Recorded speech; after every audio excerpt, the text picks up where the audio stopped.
Hey there, this is Chris Kayer, and this is A Strange New Journey, episode number 2.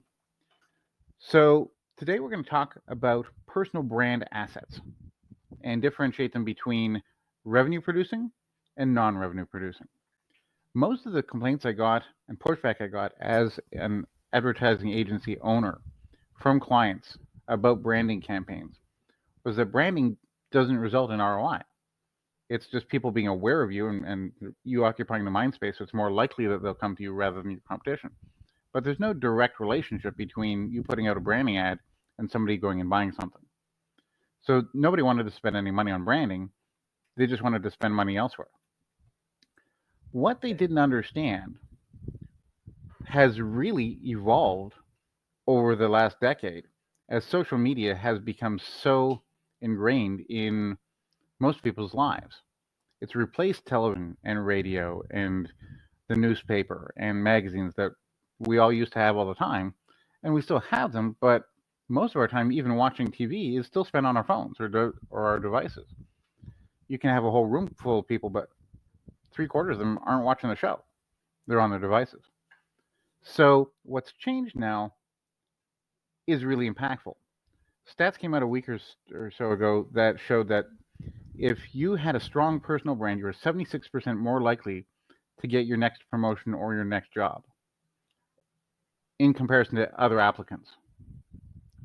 So if you just want a direct monetary value out of it, that right there is the huge value. The longer you have that strong personal brand, the more success you're going to have in business, in career, that kind of thing. Because you're aligning employers with who you are, right? So you're a better fit for the team, et cetera, et cetera. So the value of the personal brand just on its own is right there. But you can also produce specific revenue producing assets. So if you happen to have, 20,000 followers on Facebook or 100,000 followers on TikTok or whatever, this now changes the conversation because let's say you've got 1,000 people in your group on Facebook and you make an offer just once a month. And once a month, you get, let's say 10% of your group actually click through and a third of those buy. That means you've got about 3% buying rate. Well, if you've got a group of 750 people, let's just say, times 3, 750 people times 0.03, that leaves you with 22.5 sales. Let's call it 22 sales. Well, 22 sales at $1,000, that's 22 grand a month. And whatever job you have, this kind of takes over, doesn't it? So you have an opportunity to build assets like that, grow them, nurture them, and monetize them on top of what Facebook or YouTube or LinkedIn or whatever their constraints are or their monetization policies are.